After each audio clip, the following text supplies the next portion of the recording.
أما بعد فأعوذ بالله من الشيطان الرجيم بسم الله الرحمن الرحيم وبالوالدين إحسانا آمنت بالله صدق الله العظيم إن الله وملائكته يصلون على النبي يا أيها الذين آمنوا صلوا عليه وسلموا تسليما سب مل کے پڑھیں بآواز بلند الصلاۃ والسلام علیک یا سیدی یا رسول اللہ وعلی آلک واصحابک یا سیدی یا حبیب اللہ الصلاۃ والسلام علیک یا سیدی یا نور اللہ وعلی آلک واصحابک یا سیدی یا محبوب اللہ۔ نہایت واجب الاحترام قابل صد قدر مہمان خصوصی جناب ماسٹر محمد رقیب صاحب اور اسٹیج پر جلوہ افروز جناب حافظ و قاری محمد اسرار صاحب، قاری عبدالرحیم صاحب اور جناب باؤ شوکت صاحب اور پنڈال میں تشریف فرما تمام احباب دور و نزدیک سے جتنے بھی جناب حوالدار اکرم صاحب کی دعوت میں لبیک کہتے ہوئے یہاں تشریف لائے ہو، آپ سب لوگ بڑے خوش قسمت ہو، بڑے مقدر والے ہو، بڑے نصیب والے ہو۔ یہ میرے پیارے آقا کی سنت ہے دعوت دینا، اور دعوت قبول کرنا بھی میرے پیارے آقا کی سنت ہے۔ سبحان اللہ۔ اور میرے پیارے آقا نے فرمایا کہ فتنے کے دور میں جو میری ایک سنت کو زندہ کرے گا اس کو 100 شہید کا ثواب ملے گا۔ کہہ دو سبحان اللہ۔ فتنے کے دور میں، اور یہ دور فتنے کا دور ہے، آپ دیکھ لیں کہ جو نفسہ نفسی کا عالم ہے، کوئی کسی کا نہیں، منافقت بڑی ہوئی ہے۔ اسلام کے اوپر چلنا ایسے ہے جیسے انگاروں کے اوپر چلنا۔ اس سے بڑا فتنے کا دور کون سا ہوگا؟ تو میرے پیارے آقا خاتم النبیین، میرے پیارے بھائیوں، آج ختم نبوت پہ جو ہے نا لوگ باتیں کرتے ہیں کہ فلاں نبی آ گیا، فلاں نبی آ گیا۔ میرے آقا فرماتے ہیں کہ میرے بعد کوئی نبی نہیں آئے گا۔ اللہ تعالیٰ فرماتے ہیں ما قال محمد ابا احد من رجالکم ولکن رسول اللہ وخاتم النبیین، کہ نبوت ختم ہو گئی ہے، اس کے بعد کوئی نبی نہیں آئے گا۔ لیکن آج جناب چیف جسٹس صاحب فرما رہے ہیں کہ جناب مرزائی جو ہے نا وہ کمروں میں بیٹھ کر اپنی تبلیغ، اپنی جو ہے نا وعظ و نصیحت اپنی کر سکتے ہیں۔ اس کی ہم سب مذمت کرتے ہیں، سخت مذمت کرتے ہیں۔ ہم اپنی وساطت کے مطابق، میرے پیارے آقا نے فرمایا کہ جب کوئی غلط کام ہو رہا ہو نا تو اس کو ہاتھ سے روکو، اگر تمہیں اتنی طاقت نہیں ہے کہ ہاتھ سے نہیں روک سکتے تو پھر یہ کرو کہ زبان سے روکو۔ اگر زبان سے بھی روکنے کی ہمت طاقت نہیں ہے تو پھر دل میں برا جاؤ کہ یہ کام برا ہے، تو اس کا پھر بھی جو ہے نا آپ کو ثواب مل جائے گا۔ اور اگر آپ نے نہ ہاتھ سے روکا، نہ زبان سے روکا اور نہ دل سے برا جانا تو پھر آپ بھی اس جرم میں اتنے شریک ہیں جتنا وہ جرم کرنے والا ہے۔ اس لیے ہم اپنی طاقت کے مطابق جو ہے نا اس کی مذمت کرتے ہیں، اور پیارے آقا علیہ السلام کے ختم نبوت میں مکمل ایمان اور یقین رکھتے ہیں۔ اور میرے بھائیوں، آج ہمارے ادھر گھر میں ختم شریف تھا، ادھر علامہ مولانا عصمت اللہ قادری صاحب مدہ ذرا العالی تشریف فرما تھے۔ وہ فرما رہے تھے کہ ختم نبوت پہ اسی طریقے سے ایمان لانا جس طریقے سے اللہ پر، اللہ کے رسولوں پر، فرشتوں پر، کتابوں پر ایمان لانا ضروری ہے، اور جو ان چیزوں پر ایمان نہیں لاتا وہ مسلمان نہیں ہے۔ اسی طرح ختم نبوت میں بھی ایمان لانا ہر مسلمان کے لیے ضروری ہے۔ اور اگر وہ کوئی اپنے دل میں شک و شکوک رکھتا ہے کہ واقعی شاید جو ہے نا نبی پاک صلی اللہ علیہ وسلم کے بعد کوئی نبی آئے گا، تو اس کا ایمان مکمل نہیں ہے۔ یہ فتویٰ ہے ان کا علامہ مولانا عصمت اللہ قادری صاحب جب کھانا ہم ادھر کھا رہے تھے انہیں باہر بیٹھ کر کھانا کھلایا تو انہوں نے یہ ارشاد فرمایا میں نے آپ تک پہنچا دیا ہمارا کام ہوتا ہے جو آپ لوگ کا پیار ہے یہ عبدالرحیم صاحب بھی بات کر رہے تھے کہ ہمارے اندر کوئی اتنی خوبی یا کوئی اتنی وہ بات نہیں ہے لیکن آپ لوگوں کا یہ پیار ہے آپ ہمیں بلاتے ہیں آپ ہمیں سنتے ہیں تو جو بات سچی ہے وہ چاہے ہمارے خلاف ہو چاہے کسی کے خلاف ہو وہ ہمیں کرنی چاہیے محفلوں میں بھی کرنی چاہیے تنہائی میں بھی کرنی چاہیے اور جس طریقے سے بھی جو ہے نا ہم پہنچا سکتے ہیں آپ تک وہ پہنچانی چاہیے تو خاتم النبیین ہے ہمارے نبی ان کے بعد کوئی نبی نہیں آنے والا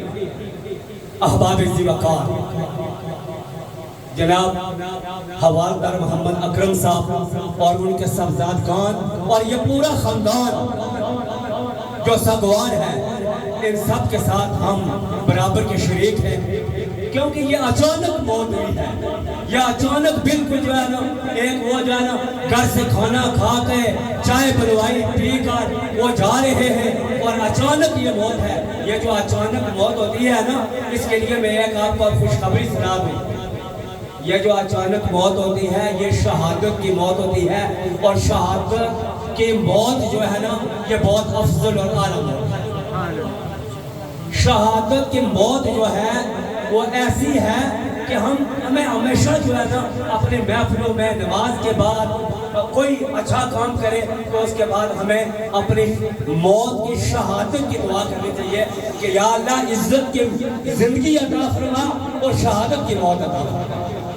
تو یہ بھی ایک جو اچانک موت ہوتی ہے یہ ایک شہادت کا رتبہ ملتا ہے شہادت کا مرتبہ ملتا ہے تو میری بہن جو اس دنیا میں آج نہیں ہے وہ شہید ہوئی ہے اللہ تعالیٰ ان کے درجات منزل بلندیاں عطا فرمائے آمین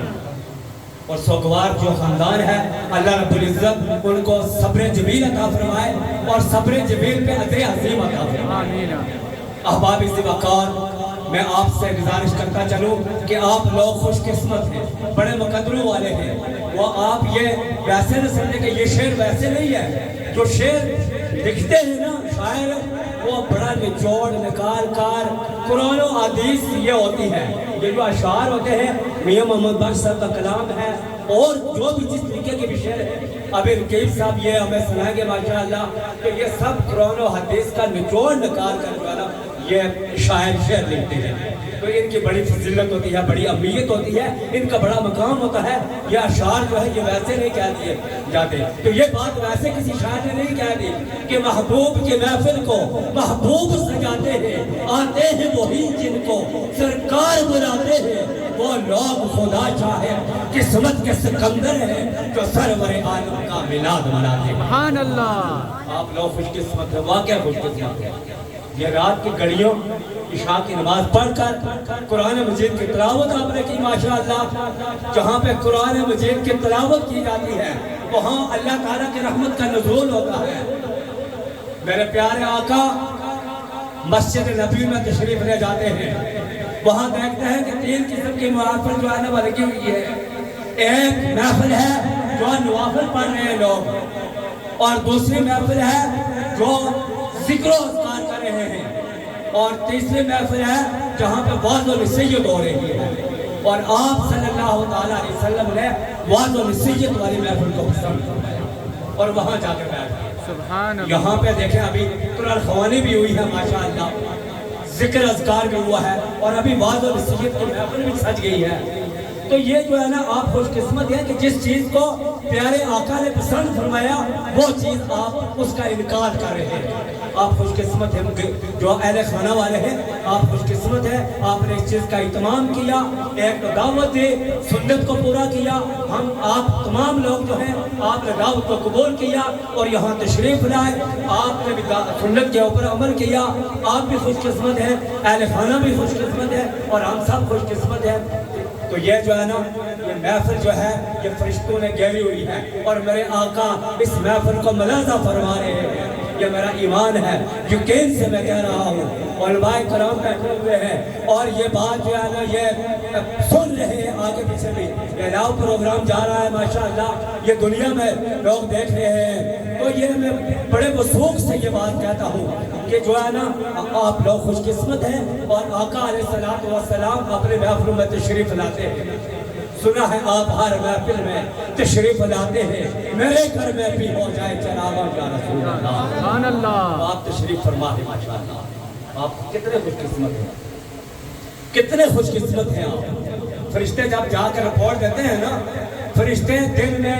ایک بار جو ہے نا کیا ہوتا ہے عصر کے وقت